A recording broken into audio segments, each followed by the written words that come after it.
Hi friends, welcome to my channel. ನಾನಿವತ್ತು ನಿಮಗೆ ವಿಶಿಷ್ಟ ರೀತಿಯಲ್ಲಿ ಒಂದು ಹೀರೆಕಾಯಿಯ ಚಟ್ನಿಯನ್ನು ಹೇಗೆ ಮಾಡೋದು ಅಂತ ತಿಳಿಸ್ಕೊಡ್ತೀನಿ. ಅದಕ್ಕಿಂತ ಮೊದಲು ನೀವು ಸಂತೆಯಿಂದ ಆಗಲಿ, ಮಾರ್ಕೆಟಿಂದ ಆಗಲಿ ಅಥವಾ ಮನೆಯಲ್ಲೇ ಬೆಳೆದಿರೋ ಆಗಿರ್ಬೋದು, ಒಮ್ಮೊಮ್ಮೆ ಹೀರೆಕಾಯಿ ಬೆಳೆದೋಗಿರುತ್ತೆ ಅಥವಾ ಸ್ವಲ್ಪ ಹಾಳಾಗಿರುತ್ತೆ ಅಥವಾ ಬಾಡೋಗಿರುತ್ತೆ. ಆಗ ಅದನ್ನು ಅಡುಗೆ ಮಾಡೋಕ್ಕೆ ಸೂಟೇಬಲ್ ಅಂತ ಅನಿಸಲ್ಲ ಅಥವಾ ನಿಮಗೆ ಮಾಡೋಕ್ಕೆ ಇಷ್ಟ ಕೂಡ ಆಗಲ್ಲ. ಆದರೆ ಆ ಒಂದು ಬೆಳೆದಿರುವಂಥ ಹೀರೆಕಾಯಿಯನ್ನು ತಗೊಂಡು ಕೂಡ ಒಂದು ಟೇಸ್ಟಿಯಾಗಿ ಒಂದು ಸೂಪರ್ ಆಗಿರೋ ಅಡುಗೆಯನ್ನು ನಾನು ನಿಮಗೆ ಇವತ್ತು ಮಾಡೋದನ್ನು ಹೇಳ್ಕೊಡ್ತೀನಿ. ಖಂಡಿತ ಇದು ನಿಮ್ಮ ಮನೆಯವರಿಗೆ ಎಲ್ಲರಿಗೂ ಇಷ್ಟ ಆಗುತ್ತೆ. ಮತ್ತೆ ಮಾಡಿಕೊಡಿ ಅಂತ ಖಂಡಿತ ಹೇಳ್ತಾರೆ.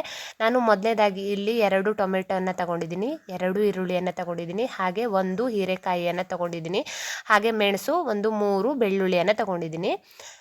ಹಾಗೆ ನಾನು ಈಗ ಒಂದು ಬಾಣಲೆಗೆ ಒಂದು ಸ್ವಲ್ಪ ಎಣ್ಣೆಯನ್ನು ಹಾಕೋತಾ ಇದ್ದೀನಿ. ಒಂದು 4 ಸ್ಪೂನ್ ಆಗುವಷ್ಟು ಎಣ್ಣೆಯನ್ನು ಹಾಕ್ಕೊಂಡಿದ್ದೀನಿ. 1 ಸ್ಪೂನ್ ಆಗುವಷ್ಟು ಉದ್ದಿನ ಬೇಳೆಯನ್ನು ಹಾಕ್ಕೋತಾ ಇದ್ದೀನಿ. ಹಾಗೆ 1 ಸ್ಪೂನ್ ಆಗುವಷ್ಟು ಜೀರಿಗೆಯನ್ನು ಕೂಡ ಹಾಕ್ಕೋತಾ ಇದ್ದೀನಿ. ಹಾಗೆ 1 ಸ್ಪೂನ್ ಆಗುವಷ್ಟು ಸಾಸಿವೆಯನ್ನು ಕೂಡ ಹಾಕ್ಕೋತಾ ಇದ್ದೀನಿ. ಹಾಗೆ 2 ಹಸಿಮೆಣಸನ್ನು ಹಾಕ್ಕೋತಾ ಇದ್ದೀನಿ.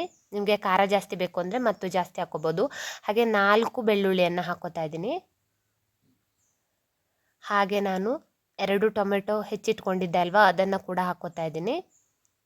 ಎಲ್ಲವನ್ನು ಚೆನ್ನಾಗಿ ಬಾಡಿಸ್ಕೋಬೇಕು, ಹಸಿ ವಾಸನೆ ಸ್ವಲ್ಪ ಕೂಡ ಇರಬಾರ್ದು. ಹಾಗೆ ಈರುಳ್ಳಿಯನ್ನು ಕೂಡ ಹಾಕ್ಕೋತಾ ಇದ್ದೀನಿ. ಎಲ್ಲವನ್ನು ಚೆನ್ನಾಗಿ ಮಿಕ್ಸ್ ಮಾಡ್ಕೋಬೇಕು. ಸ್ವಲ್ಪ ಜಾಸ್ತಿ ಎಣ್ಣೆ ಬೇಕಾಗುತ್ತೆ, ಯಾಕೆ ಅಂದರೆ ಎಲ್ಲವೂ ಚೆನ್ನಾಗಿ ಹುರ್ಕೋಬೇಕಾಗುತ್ತೆ. ಆನಂತರ ಸ್ವಲ್ಪ ಬಾಡಿದ ನಂತರ ನಾನು ಇಲ್ಲಿ ಹೀರೆಕಾಯಿಯನ್ನು ಕೂಡ ಹಾಕ್ಕೋತಾ ಇದ್ದೀನಿ. ನೋಡ್ತಾ ಇರ್ಬೋದು, ಯಾವ ಹೀರೆಕಾಯಿ ಬೇಕಾದರೂ ಬರುತ್ತೆ. ಎಳೆಯದಾಗಿರುವಂಥ ಹೀರೆಕಾಯಿ ಬೇಕಾದರೂ ಬರುತ್ತೆ, ಅಥವಾ ನೀವು ಬಲ್ತಿರುವಂಥದ್ದು ಬೇಕಾದ್ರೂ ಹಾಕ್ಕೋಬೋದು. ಹಾಗೆ 1 ಸ್ಪೂನ್ ಆಗುವಷ್ಟು ಅರಿಶಿಣ, ರುಚಿಗೆ ತಕ್ಕಷ್ಟು ಉಪ್ಪು ಮತ್ತು 1 ಸ್ಪೂನ್ ಆಗುವಷ್ಟು ಸಕ್ಕರೆಯನ್ನು ಕೂಡ ಹಾಕ್ಕೋತಾ ಇದ್ದೀನಿ. ಚೆನ್ನಾಗಿ ಬೇಯಿಸ್ಕೋಬೇಕು. ನೋಡ್ತಾ ಇರ್ಬೋದು, ಸ್ವಲ್ಪ ಕೂಡ ನೀರನ್ನು ಹಾಕಬೇಡಿ. ಖಾರಕ್ಕೆ ತಕ್ಕಷ್ಟು ಅಚ್ಚ ಖಾರದ ಪುಡಿಯನ್ನು ಕೂಡ ಹಾಕ್ಕೋತಾ ಇದ್ದೀನಿ. ನಾನು ಇಲ್ಲಿ ಸ್ವಲ್ಪ ಕೂಡ ನೀರನ್ನು ಹಾಕ್ಕೊಂಡಿಲ್ಲ. ನೋಡ್ತಾ ಇರ್ಬೋದು, ಈ ರೀತಿಯಾಗಿ ಚೆನ್ನಾಗಿ ಬೇಯಿಸ್ಕೋಬೇಕು. ಈಗ ಒಂದು ಮಿಕ್ಸಿ ಜಾರಿಗೆ ಇದೆಲ್ಲವನ್ನು ನಾವು ಹಾಕ್ಕೋಬೇಕು.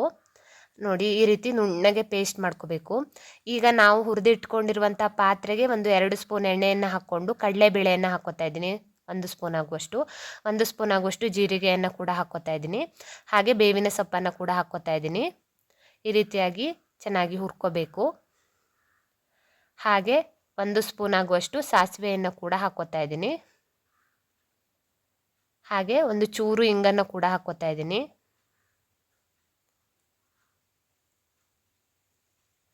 ಈಗ ಇದಕ್ಕೆ ಬೀಸಿ ಇಟ್ಕೊಂಡಿರುವಂಥ ಮಿಶ್ರಣವನ್ನು ಹಾಕಿ ಚೆನ್ನಾಗಿ ಮಿಕ್ಸ್ ಮಾಡ್ಕೋಬೇಕು.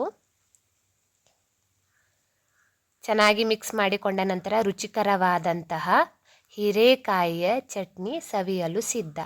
ತುಂಬಾ ಚೆನ್ನಾಗಿರುತ್ತೆ, ತುಂಬ ಟೇಸ್ಟಿಯಾಗಿರುತ್ತೆ. ಒಂದು ಸಲ ಮಾಡಿದ್ರೆ ಮತ್ತೆ ಮತ್ತೆ ಮಾಡ್ಕೋಬೇಕು ಅನ್ನೋಷ್ಟು ರುಚಿಯಾಗಿರುತ್ತೆ. ಹಾಗೆ ಇದಕ್ಕೆ ನೀವು ಬಲ್ತಿರುವಂತಹ ಹೀರೆಕಾಯಿನ ಕೂಡ ಬಳಸ್ಬೋದು, ಏನೂ ಪ್ರಾಬ್ಲಮ್ ಇಲ್ಲ. ಒಂದು ಸಲ ಟ್ರೈ ಮಾಡಿ, ತುಂಬಾ ಟೇಸ್ಟಿಯಾಗಿರುತ್ತೆ. ಅನ್ನಕ್ಕೆ, ಚಪಾತಿಗೆ, ದೋಸೆಗೆ ಪ್ರತಿಯೊಂದಕ್ಕೂ ಒಂದು ಬೆಸ್ಟ್ ಕಾಂಬಿನೇಷನ್ ಅಂತಲೇ ಹೇಳ್ಬೋದು. ನಿಮಗೆ ಇದೇ ರೀತಿ ಅಡುಗೆ ವಿಡಿಯೋ ಬೇಕು ಅಂದರೆ ನನ್ನ ಚಾನಲ್ಗೆ ಸಬ್ಸ್ಕ್ರೈಬ್ ಆಗಿ. Thanks for watching. ನಿಮಗೆ ವಿಡಿಯೋ ಇಷ್ಟ ಆದರೆ ಲೈಕ್ ಮಾಡಿ, ಶೇರ್ ಮಾಡಿ, ಕಮೆಂಟ್ ಮಾಡಿ, ನನ್ನ ಚಾನಲ್ಗೆ ಸಬ್ಸ್ಕ್ರೈಬ್ ಆಗಿ. Thank you.